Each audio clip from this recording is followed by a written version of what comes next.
Imagine losing 120,000 men in a single day. Let that number sink in for a moment. This isn't some tale from a fantasy novel or an exaggerated legend. This is the true story of one of the most devastating military defeats in Roman history, a battle that shook the mighty Roman Republic to its very core. The year is 105 before Christ. Rome stands as the undisputed master of the Mediterranean world. Their legions are feared from Spain to Syria. Their eagles soar over vast territories, and their very name commands respect and fear. But from the misty forests of the north, a threat emerges that would make even the most hardened Roman senator tremble. Two Germanic tribes, the Cimbri and Teutones, are on the move. But this isn't just another barbarian raid. These people are different. Entire communities, warriors, women, children, elders, are traveling together, carrying their entire lives on wagons. They're not just looking for plunder, they're searching for a new home, and their path takes them straight through Roman territory. On the banks of the River Rhône, near what is now the French town of Orange, known in those days as Arausio, the stage is set for a confrontation that would forever change the course of Roman military history. The mighty Republic would soon learn a harsh lesson about the price of pride and the consequences of underestimating their enemies. Picture this scene: the wide River Rhône flowing peacefully through the landscape, the autumn sun glinting off thousands of Roman shields and helmets, and in the distance, the dust clouds rising from the approaching Germanic host. No one present that day could have imagined they were about to witness one of the bloodiest days in Roman history. I'm about to take you on a journey back to that fateful day to uncover a story of hubris, tragedy, and a defeat so catastrophic it would force Rome to completely reshape its military machine. This isn't just a tale of battle, it's a story that would transform an empire. If you love discovering secrets from the past that changed the world, leave a like and subscribe to the Legacy of Empires channel. The story I'm going to tell today not only shook Rome to its foundations, but also completely transformed its military structure. Get ready for an epic journey through history. Activate the bell so you don't miss any battles, empires, or mysteries of ancient civilizations. Let me paint you a picture of southern Gaul, a land that would one day become France. Here, the mighty Rhône River carved its way through the landscape like a living, breathing entity, a vital artery that had sustained civilizations for thousands of years.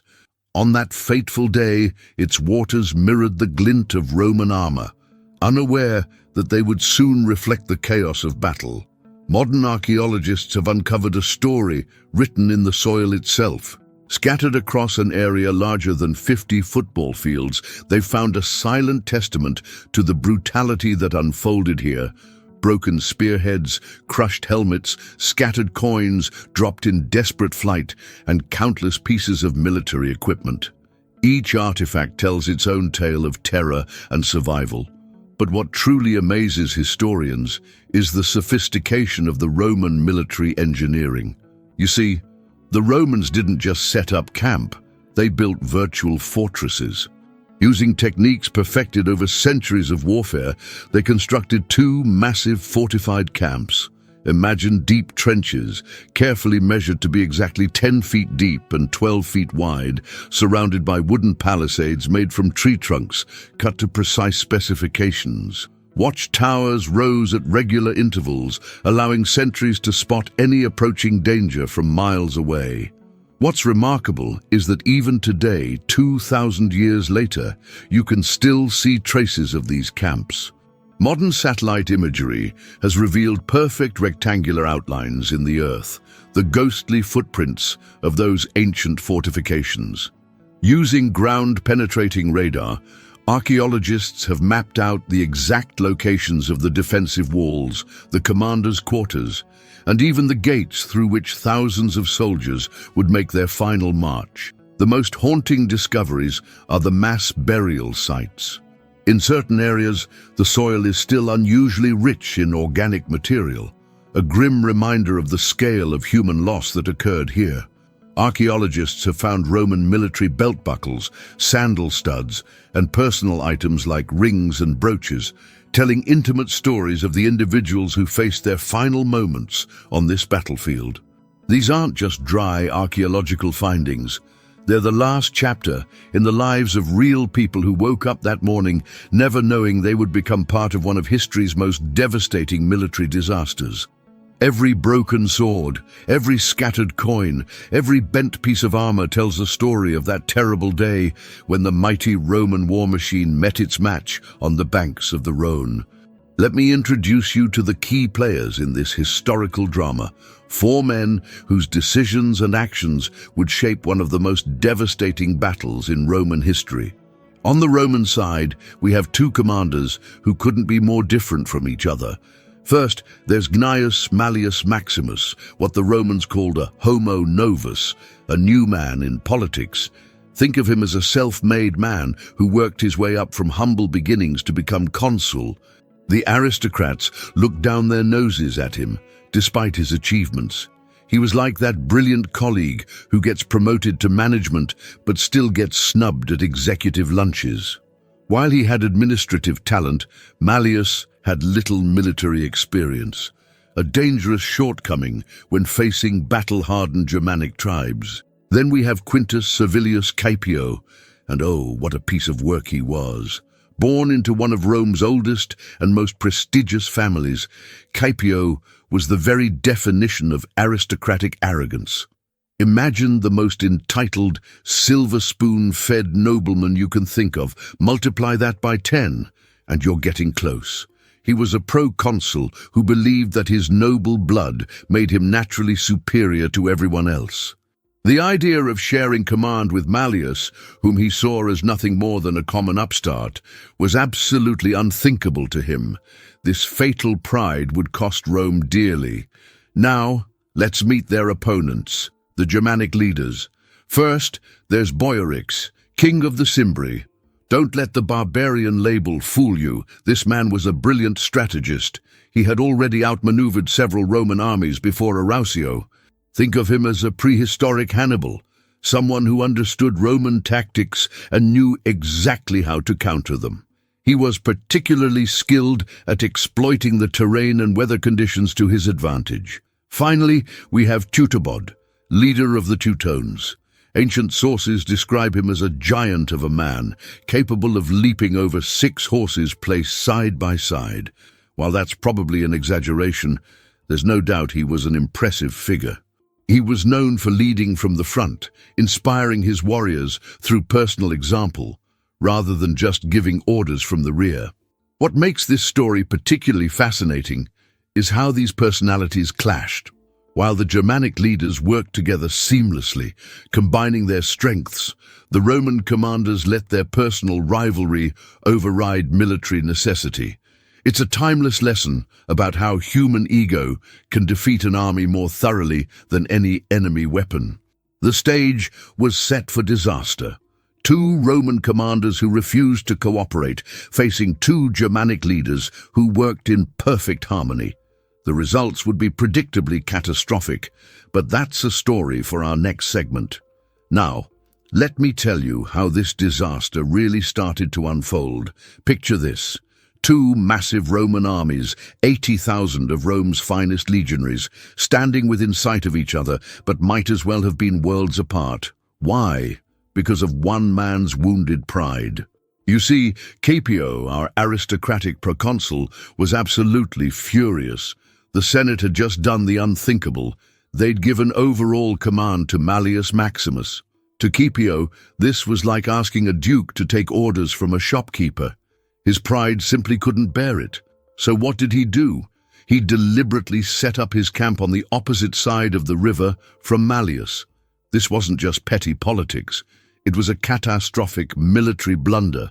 Every Roman officer worth his salt knew the first rule of warfare: maintain unity of command. It was literally taught on day 1 at the Roman military academy, if they'd had such a thing. The Romans had learned this lesson the hard way through centuries of warfare, but Caepio was about to give them a refresher course in the most brutal way possible. The Germanic tribes, The Cimbri and Teutones couldn't believe their luck. Imagine their scouts reporting back, "You won't believe this. The Romans have split their forces in two." It was like watching your opponent in a game of chess, deliberately splitting their pieces up, leaving them vulnerable. These barbarians might not have had Rome's military textbooks, but they knew an opportunity when they saw one. What makes this even more tragic is that together, these Roman forces were formidable. 80,000 legionaries, that's more men than Rome had lost at the famous Battle of Cannae against Hannibal. Each legion was a perfect military machine, with soldiers trained to fight as one, backing each other up, moving like a single organism. But now, thanks to one man's ego, this magnificent fighting force was cut in half. The Germanic leaders Boiorix and Teutobod must have thought the gods were smiling on them. They quickly devised a plan to exploit this Roman division. They knew that with the Roman forces separated, they could potentially defeat each army one at a time. The classic divide and conquer strategy that Rome itself had used so effectively against its enemies. Now, I want you to put yourself in the shoes of these Roman commanders. You're facing a massive Germanic force, known for their ferocious fighting style and unconventional tactics. What would you do? How would you position your forces? What strategy would you use? Pause the video right now and share your thoughts in the comments below. Would you have done what Caepio did? Or would you have swallowed your pride and worked with your fellow commander? And while you're thinking about that, don't forget to hit that like button and subscribe to Legacy of Empires for more fascinating stories from history's greatest battles. The stage was now set for one of the most catastrophic defeats in Roman military history. But before we get to the battle itself, let me tell you about some fascinating discoveries archaeologists have made at the site. Now, let me take you into the fascinating world of ancient battle rituals, because this wasn't just about tactics and numbers. It was about two completely different cultures clashing in a spectacular way. Imagine you're a Roman legionary standing in formation at dawn. You're used to battle, sure, but nothing could prepare you for what was coming. From across the field, a sound begins to build. At first, it's just a low rumble, but it grows into something absolutely terrifying. The Germanic warriors are performing their battle ritual, and it's unlike anything you've ever heard. These weren't just random war cries. The Germanic tribes had perfected what we might call psychological warfare. They would create what they called the battle song, or baritus. And they'd start by putting their shields in front of their mouths. This created a sort of amplifying effect, and begin with a low hum. Then they'd start beating their weapons against their shields in a rhythmic pattern. Add to this the sound of massive war horns, some of them made from the tusks of ancient aurochs. Imagine a sound so deep and powerful it could be felt in your chest. The result? A wall of sound so terrifying it could break a man's nerve before the battle even began. Roman writers described it as a sound like the world itself was breaking apart. Modern historians believe this technique wasn't just for intimidation. The rhythmic beating and chanting helped the Germanic warriors work themselves into a battle frenzy while maintaining unit cohesion. For these Germanic warriors, death in battle wasn't something to be feared. It was the ultimate honor. They believed that warriors who died gloriously in combat would be carried by the Valkyries to Valhalla, where they would feast with the gods themselves. This belief made them incredibly dangerous opponents because they literally had no fear of death. Now, contrast this with the Roman approach. The Romans were extremely methodical about their pre-battle preparations. They had specific religious rituals that had to be performed in exactly the right way. The Pularius would observe sacred chickens eating. If the birds ate enthusiastically, it was a good omen. Augurs would study the flight patterns of birds, and haruspices would examine the entrails of sacrificed animals for signs from the gods. But here's where things get interesting. On this particular day, something extraordinary happened. According to ancient sources, every single omen was negative. The sacred chickens refused to eat, a terrible sign. The entrails of the sacrificed animals were said to be black and corrupted. Birds flew in patterns that the augurs interpreted as warnings of impending disaster. In any other circumstance, no Roman commander would dare to fight after such terrible omens. But remember our friend Caepio. He was so consumed by his rivalry with Mallius that he ignored every single warning. Some ancient writers even suggest he had the sacred chickens thrown into the river, declaring, "If they won't eat, let them drink." This dismissal of the omens would have been shocking to the Roman soldiers. These weren't just superstitions to them. This was a fundamental part of their military culture. By ignoring these signs, their commanders weren't just going against tradition. They were essentially going to battle without divine approval.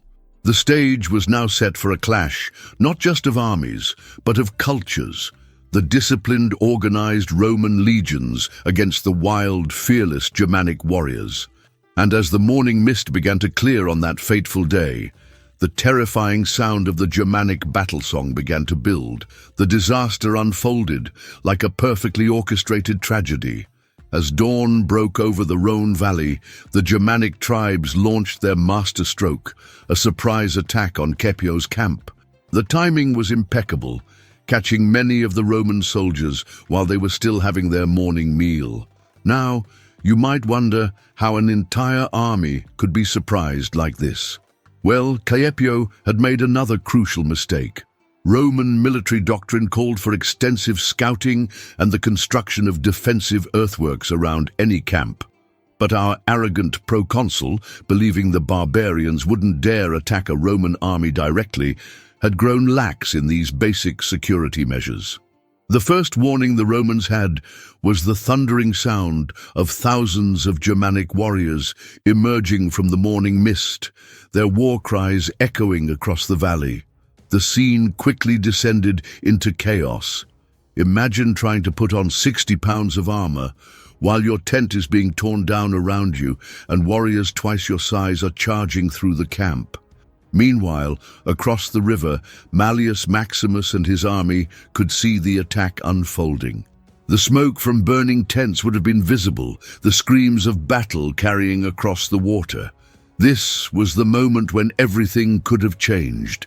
A quick response, a decisive counterattack, it might have saved the day. But Mallius hesitated. And honestly, can you blame him? Put yourself in his shoes for a moment. The man who had treated you with nothing but contempt, who had undermined your authority and refused to coordinate with you, was now in desperate need of your help. The human part of Mallius wanted to let Caepio stew in the consequences of his own arrogance. But this moment of hesitation would prove fatal for both armies. Caepio's camp collapsed like a house of cards. The scenes that followed were straight out of a nightmare. Thousands of Roman soldiers, many only half-armed, fled in panic. Veterans who had served for decades later described it as unlike anything they'd ever seen. The mighty Roman army, famous for its discipline and order, had been reduced to a terrified mob. But here's where bad turned to worse.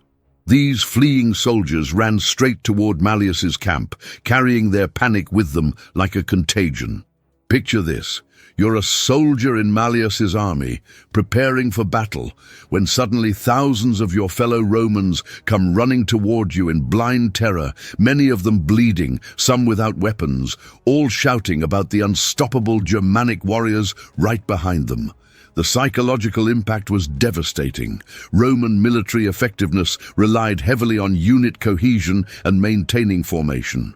But how do you maintain formation when a human tidal wave of panicked soldiers crashes into your lines? Mallius's army began to lose its organization before they even faced the enemy. The Germanic leaders, Boiorix and Teutobod, had predicted exactly this effect. They knew that if they could break one Roman army, the other might defeat itself, and that's precisely what was happening. As the sun climbed higher in the sky, what had started as a battle was quickly turning into something else entirely. One of the most catastrophic military disasters in Roman history. But the worst was yet to come. The Germanic warriors, blood-drunk from their success against Caepio's army, were now turning their attention to Mallius's increasingly disorganized forces. The second phase of the battle was about to begin, and it would be even more devastating than the first. Let me put into perspective just how devastating this defeat was. When the sun set on that bloody day, 80,000 Roman legionaries lay dead on the battlefield. But that wasn't all. Another 40,000 auxiliaries, camp followers, and support personnel had also been slaughtered. We're talking about 120,000 people gone in a single day. To understand the scale of this disaster, imagine losing the entire population of a major ancient city in just a few hours. These weren't just numbers on a page. These were fathers, sons, brothers. Think about it. 8 complete legions wiped out. To put this in modern terms, it would be like losing several army divisions in one afternoon.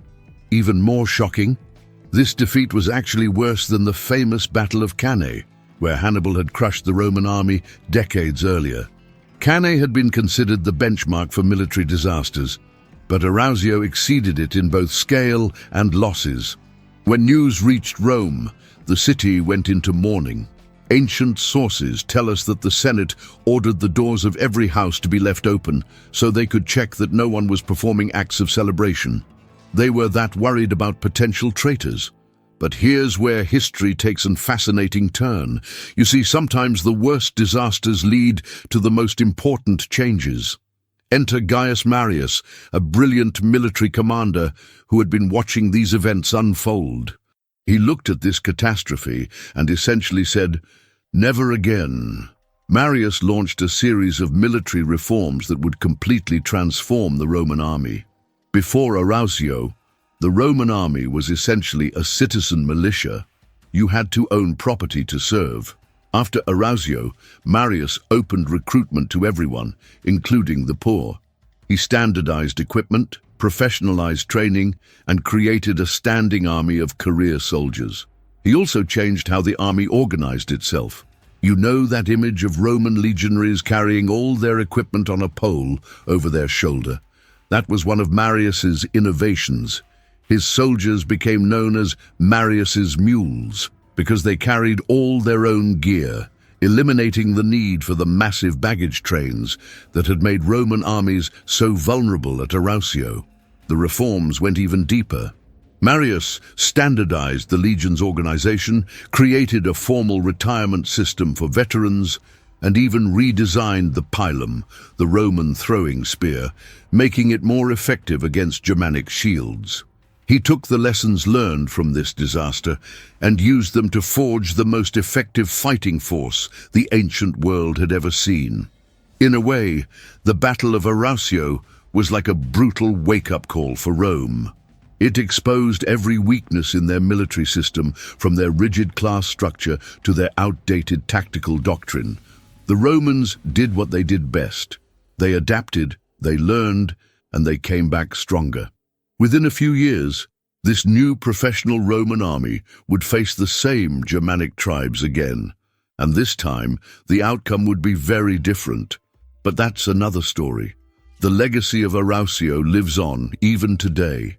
Military historians still study it as a classic example of how internal division and pride can defeat an army more thoroughly than any enemy. And the reforms it sparked? They created the model of a professional standing army that would influence military organization for thousands of years to come. As we reach the end of this incredible story, let me share with you perhaps the most profound lesson from the Battle of Arausio. Sometimes the greatest enemy isn't standing across the battlefield. It's our own pride, our ego, our refusal to work together. Think about it. Rome's mightiest army wasn't defeated by superior tactics or overwhelming numbers. It was torn apart by the petty rivalries of its own commanders. Two men, both tasked with protecting Rome, let their personal animosity override their duty. The cost? 120,000 lives. But here's where the story takes a remarkable turn. The Romans had a special talent. They learned from their defeats. While other empires might have crumbled after such a catastrophic loss, Rome used this disaster as a catalyst for change. They didn't just rebuild their army, they reinvented it. It's almost poetic, isn't it? The worst defeat in Roman history became the foundation for creating the most formidable fighting force the ancient world had ever seen. Those professional legions that would go on to conquer most of the known world. They were born from the ashes of Arausio. I find it fascinating how history often works in unexpected ways. Rome needed this wake-up call, this brutal, devastating reminder that even the mightiest can fall when they let pride cloud their judgment. The Battle of Arausio wasn't just a military disaster. It was a turning point that shaped the future of an empire. You know what amazes me most about this story? 2,000 years later, its lessons are still relevant. Whether you're leading an army or managing a modern business, the principles remain the same. Cooperation trumps competition, unity beats division, and pride. Well, pride can destroy even the strongest organizations. I'd love to hear your thoughts on this incredible story. What aspect of the Battle of Arausio surprised you the most? Which historical battle or empire would you like to explore next? Share your thoughts in the comments below. If you found this journey through history as fascinating as I did, please help spread the knowledge. Share this video with that friend who's always hungry for historical mysteries. And don't forget to join our growing community here at Legacy of Empires. Hit that subscribe button, like this video, and ring that bell to never miss our next historical adventure. Until next time, remember, history isn't just about dates and numbers. It's about people, decisions, and the timeless lessons they teach us. See you in our next historical journey.